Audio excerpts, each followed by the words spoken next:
Jaden n'est pas le meilleur duelliste de Yu-Gi-Oh! GX. Dès le 8e épisode, il rencontre le roi Zen Trusdell. Numéro 1 de l'académie, il oblitère les héros de Jaden avec ses cyberdragons. Machine, lumière, 2100 d'attaque, niveau 5, mais si ton adversaire est le seul à contrôler un monstre, il s'invoque gratuitement de ta main. Assemble-en 3 pour invoquer le cyberdragon ultime. 4000 points et une attaque perçante qui démolit même la plus solide des défenses. Puissant et trop stylé, Zen est un des personnages les plus populaires de Yu-Gi-Oh! Et pour une fois, contrairement au dragon blanc aux yeux bleus, à Exodia ou à toutes les autres cartes dont on a parlé, le cyberdragon était vraiment fort. Au sommet de la compétition, présent dans des centaines de decks pendant des années, jusqu'à ce qu'un jour, il disparaisse complètement. Qu'est-ce qui s'est passé? Je suis Théromique et aujourd'hui on voit pourquoi Cyberdragon était si fort et pourquoi plus personne ne le joue. Abonne-toi, on vise les 100K. Pourquoi Cyberdragon est trop puissant? Le monstre fétiche de Zen arrive en 2005 dans la révolution cybernétique et avec juste une seule ligne de texte, il brise le jeu. On en a déjà parlé dans la vidéo sur les cartes qui ont changé Yu-Gi-Oh! À tout jamais. La plupart des monstres de niveau 4, donc ceux invocables normalement sans sacrifice, capent à 2000 d'attaque. C'est une règle tacite, ceux qui y échappent ont tous des restrictions, genre l'insecte tronçonneuse à 2400, mais quand il attaque, il fait piocher l'adversaire. Du coup, avec ses 2100 d'attaque, le cyberdragon passe au-dessus de tout. Donc au début du duel, ton adversaire invoque un monstre, puis c'est ton tour, vu qu'il a un monstre et pas toi, tu peux sortir gratuitement le cyberdragon de ta main. En plus, c'est une invocation spéciale, donc après ça, tu peux utiliser ton invocation normale du tour pour sortir un deuxième monstre, et là, t'as complètement pris le contrôle de la partie. Cyberdragon pouvait aussi servir de matériel pour sortir de plus gros monstres. Genre, tu l'invoques spécialement, puis tu le sacrifies pour invoquer un monarque, comme Mobius qui détruit 2 magies de l'adversaire, ou alors Raiza qui renvoie une de ses cartes au-dessus du deck. En 2005, on est en plein GOAT format, une des meilleures époques de Yu-Gi-Oh! Et le jeu était très lent, surtout dominé par des cartes comme Espion des Protecteurs du Tombeau, très défensif, qui contrôlent tranquillement le terrain. Mais dès que Cyberdragon arrive, c'est fini. Le GOAT format, c'est poubelle, on passe à la vitesse supérieure, littéralement tous les decks le jouent. À sa sortie, chaque copie se vend autour d'une centaine de dollars l'unité. Il devient ce qu'on appelle une staple, une carte individuellement forte qui augmente la puissance du deck tout entier. Mais c'est aussi un peu tout ce qu'il est, un outil. Il n'y a pas vraiment de deck cyberdragon. Dans l'animé, Zen les combine pour faire le cyberdragon jumeau et le cyberdragon ultime. En plus, avec lien de puissance, il peut doubler leur attaque et détruire ses adversaires. Mais en 2005, c'est pas vraiment possible. La probabilité de piocher lien de puissance et 3 cyberdragons est infime. La stratégie ne fonctionne pas. Enfin,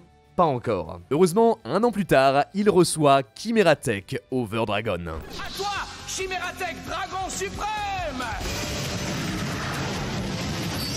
S'invoque avec Cyberdragon et n'importe quel nombre d'autres monstres machines. Pour chaque monstre que tu utilises, elle gagne 800 points d'attaque et peut attaquer une fois de plus. Donc si t'en envoies 6, elle passe à 4800 et peut attaquer tous les monstres de l'adversaire. Assez pour le tuer en un tour. Le seul problème, c'est que quand elle touche le terrain, tu dois envoyer toutes les autres cartes que tu contrôles au cimetière. Un pari risqué, mais qui vaut le coup. Surtout, en même temps arrive la fusion du futur. Elle envoie les matériels nécessaires directement depuis ton deck, au prix que la fusion que tu veux prend 2 tours à s'invoquer. Mais surtout, la fusion en surcharge, qui contre 2000 points de vie invoque une fusion machine ténèbres en bannissant les matériels depuis ton terrain ou ton cimetière. Le deck Cyberdragon est né, précisément Chimeratech OTK. Tu commences avec fusion du futur, t'envoies 6, 10 ou même genre 40 monstres machines de ton deck au cimetière, puis tu actives la fusion en surcharge et tu les bannis tous pour invoquer une Chimeratech avec 10 000, 20 000 d'attaque qui one-shot l'adversaire. Bon, ça reste quand même fragile, genre une force de miroir et toute ta stratégie tombe à l'eau. En plus, après t'as plus de ressources, c'est fini. Heureusement, à l'époque, les decks peuvent encore jouer 3 tornades géantes, décret royal et violent orage. De même, au cas où ton OTK passe pas et que t'as besoin de finir ton adversaire, Cyberstein est là et contre 5000 points de vie, il peut invoquer un Cyberdragon jumelé. Dans le premier grand tournoi de 2007 à Orlando, Chimeratech occupe la moitié du top 8.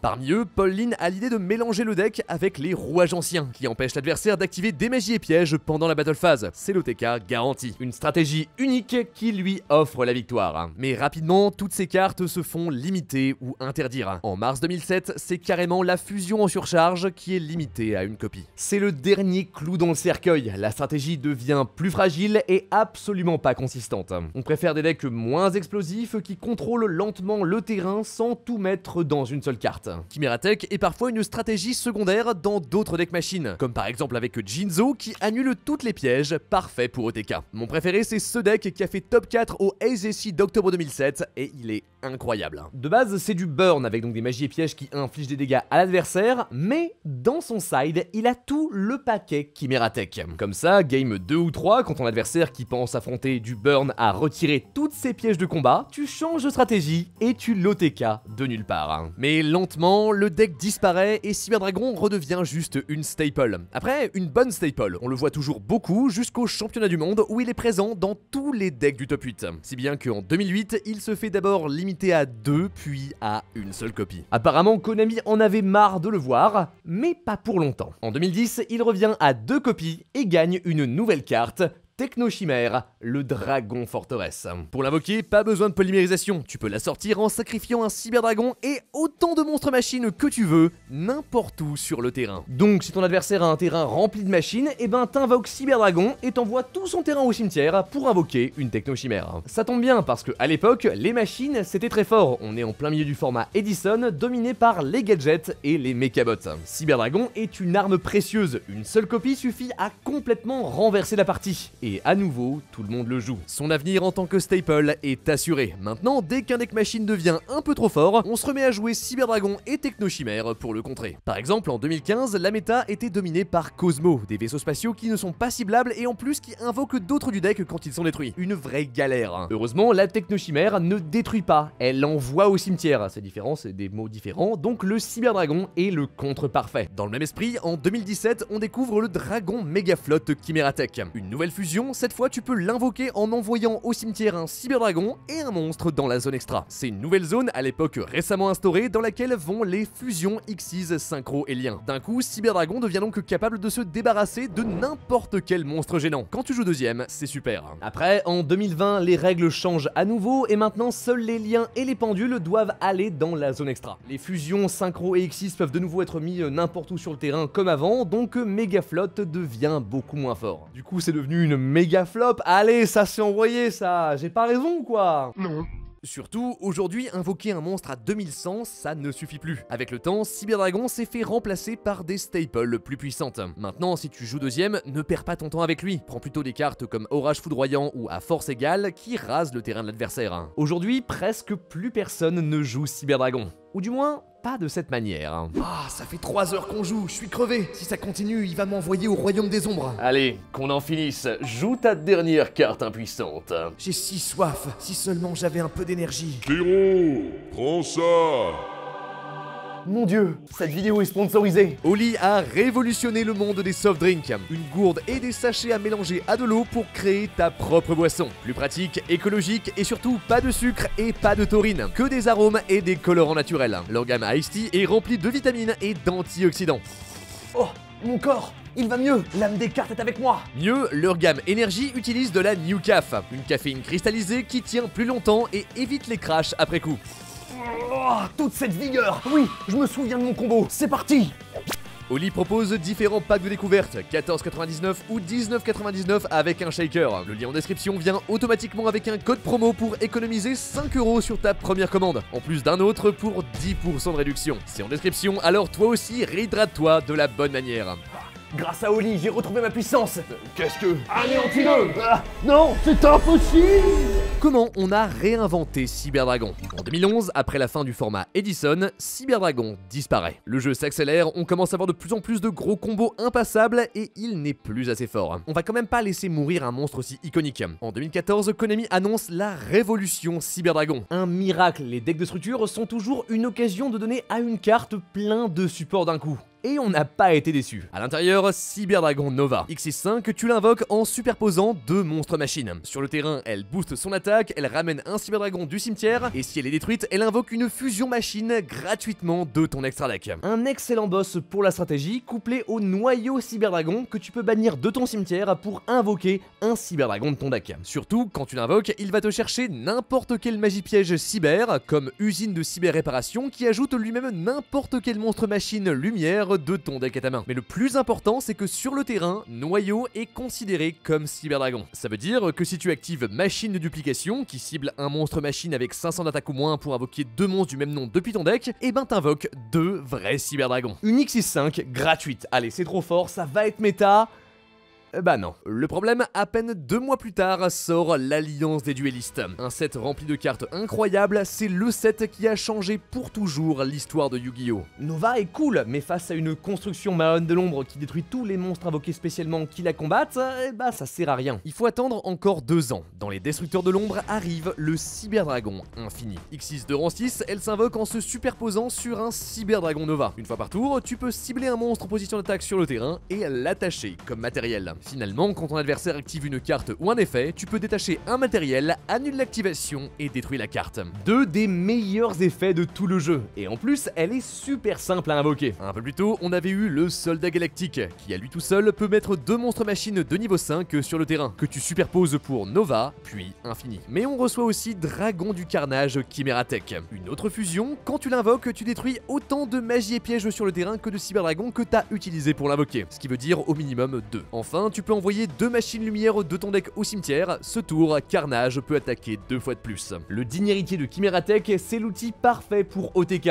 Quand elle arrive, la partie est terminée. Maintenant, si tu joues Cyberdragon, tu commences par faire Infini, tu protèges ton terrain, puis au tour suivant, t'invoques Carnage et tu défonces ton adversaire. C'est exactement ce que fait Brandon Bouhalib. À Berlin pour le championnat d'Europe, il est en feu. Pour briser les boards, il joue Jizukiru, une machine lumière, donc cherchable avec l'usine cyber, que tu peux invoquer sur le terrain de l'adversaire en sacrifiant un de ses monstres. Brandon a le champ libre, il rase le terrain adverse avec Carnage et le superpose pour faire Infini. Une combinaison parfaite entre les fusions et les Xyz. Surtout, fusion en surcharge, lien de puissance, le deck est aussi solide qu'agressif. Sur 1400 joueurs, il termine à la 85e place. Et encore, c'est que le début. Les Cyberdragons sont partout et dominent les tournois régionaux. Grâce à eux, en fin 2018, Tanji Hideaki remporte même un des plus gros tournois du Japon. Son deck est très propre, 3 liens de puissance, 3 fusions en surcharge, 3 machines de duplication, on voit direct ce qu'il veut faire. Mais son secret, c'est Cyber Eltanin. Cherchable avec l'usine de réparation, elle s'invoque de ta main en retirant du jeu toutes les machines lumière de ton terrain et de ton cimetière. Enfin, quand elle arrive, elle envoie toutes les autres cartes sur le terrain au cimetière. Tu rases le board adverse et tu l'OTK. Et ça continue. En 2019 à Knoxville, Sam de la chaîne Team Samurai X1 se place très près du top 32 avec une version KO. Le truc c'est que les Cyberdragons sont lumière, mais leurs fusions sont ténèbres, donc parfait pour l'Evianir Dragon du Chaos qui s'invoque en bannissant 3 monstres lumière ou ténèbres de ton cimetière pour détruire 2 cartes sur le terrain. Mais le meilleur de tous, le roi de Cyberdragon, c'est Yacine. Autre youtubeur passionné par le deck, au YCS de Niagara, il surprend tout le monde. Un seul Cyberdragon et 19 pièges. C'est le premier Cyberdragon contrôle. En fait, quelques mois plus tôt, on avait eu le débordement cybernétique.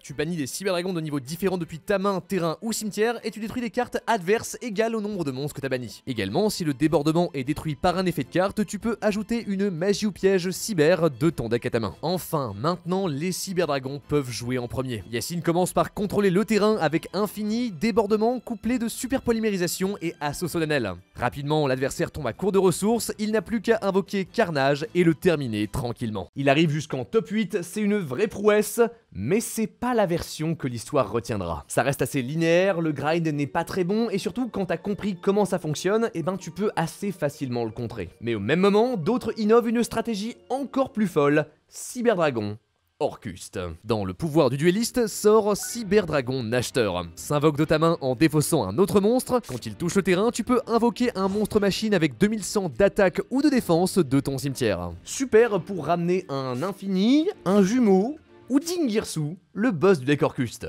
Une vraie menace. Il protège ton terrain de la destruction et quand tu l'invoques, tu peux envoyer n'importe quelle carte sur le terrain au cimetière. Au premier tour, tu commences par faire Infini, puis tu fais tranquille ton combo Orcuste pour bien bloquer l'adversaire. Puis quand c'est de nouveau à toi, tu invoques Nacheteur, tu ramènes Dingirsu, tu rases le terrain et tu OTK. C'est comme ça que Sam Pearson termine 2ème au YCS de Gand en Belgique. Sa liste est une œuvre d'art. On a réglé tous les problèmes de Cyberdragon. Galatea peut renvoyer tes Cyberdragons bannis infini dans ton deck, et Crescendo Orcuste couplé à quelques dangers donne enfin la protection et le grind qui manquaient terriblement au deck. Sa seule faiblesse, c'est méga flotte. Puisqu'il peut être invoqué en sacrifiant un monstre Cyberdragon et un monstre machine n'importe où sur le terrain, il brise absolument tous les boards de Cyber Orcuste. En finale, Sam Pearson a Dingirsu et Cyberdragon infini. Son adversaire fait OK et sort méga flotte de son extra deck. Et voilà, il vient de prendre le contrôle de la partie sans avoir à jouer ne serait-ce qu'une seule carte de sa main. Regarde, même Sam est en mode OK, il m'a cooké. Il le sait, la victoire vient de lui échapper. Le règne de Cyberdragon Orcuste est terminé. Rapidement, les joueurs pivotent plus vers Assault de l'Air Orcuste, une version beaucoup plus puissante et versatile. Finalement, début 2020, Orcuste se fait décimer par la banlist.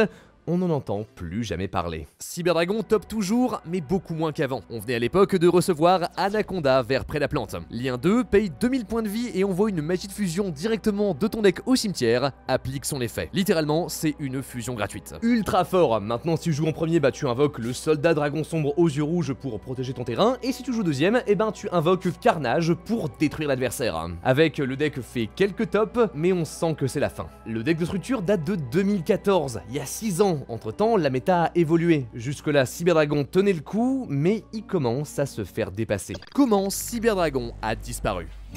En 2020, le Japon organise un grand sondage, un concours de popularité qui déterminera quel archétype recevront un deck de structure. Et avec 18% des voix, Cyberdragon finit deuxième. C'est confirmé, il va en avoir un. La hype remonte, c'est le boost parfait dont le deck avait besoin.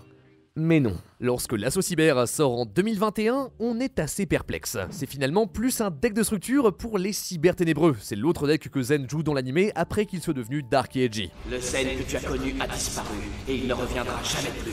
Le truc, c'est qu'ils sont trop nuls. Quand tu les invoques normalement, tu leur équipes un monstre dragon ou machine de ton cimetière. Et c'est tout. Zen, mon bro, t'étais le meilleur dueliste de GX, mais reprends tes Cyberdragons, arrête, ils étaient 1000 fois mieux. Là, tu te fais défoncer par Cyrus. Stop coping! Les Cyberténébreux sont un des pires archétypes de Yu-Gi-Oh! Même un deck de structure ne suffit pas à les rendre jouables. On a quand même essayé. Royaume Cyberténébreux te donne une deuxième invocation normale et Chimère Cyberténébreuse ajoute lien de puissance de ton deck à ta main. On crée même le Dragon Ultime Cyberténébreux qui s'invoque en envoyant au cimetière un Dragon Cyberténébreux équipé d'un Cyberdragon Ultime. Les deux boss de Zen en une seule carte, il te sert à rien. Genre ok, il a 5000 d'attaque et il est pas affecté par les effets de l'adversaire, mais il est beaucoup trop dur à invoquer. Pour le sortir dès le premier tour, t'as besoin de toute ta main.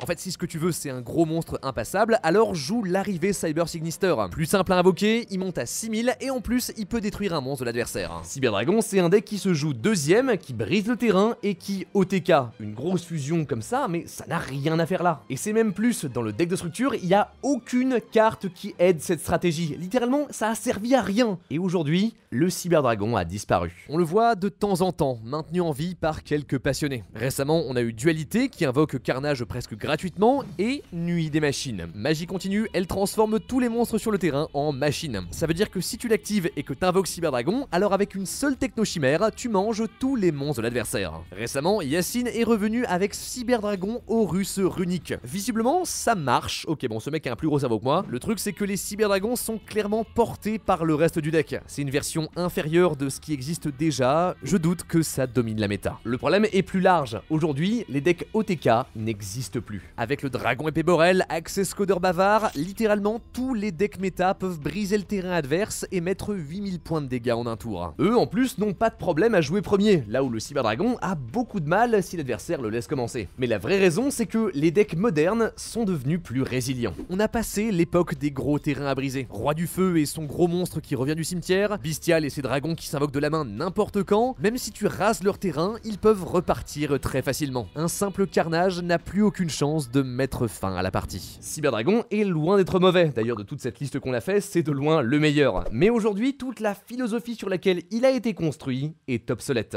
Et en vrai, c'est pas une mauvaise chose. Maintenant, le jeu est très fun, les parties s'éternisent, il faut gérer ses ressources, et dans un jeu comme ça, malheureusement, Cyberdragon n'a pas sa place. Du coup, soit on lui donne de nouveaux outils pour OTK encore plus facilement, soit on tente de le réinventer. À une époque, Cyber Dragon était l'exemple de comment faire du bon support pour les cartes de l'animé. Fort mais sans être broken, avec un style de jeu unique et dont la puissance est reflétée dans l'artwork de ses monstres. C'était parfait, un miracle de game design, une folie qui a donné envie à plein de gens de se lancer dans Yu-Gi-Oh! Cyber Dragon est juste trop cool, il pourrait donner plein de choses au jeu, il ne faut pas le laisser à l'abandon. Sur ce, c'était Teromic, merci de m'avoir écouté, un grand merci à Draco77 dont la vidéo sur Cyber Dragon était très utile pour l'écriture de cette vidéo, donc le lien est en description, allez-y, cliquez. Sur ce, abonnez-vous, croyez en l'âme des cartes, à la prochaine.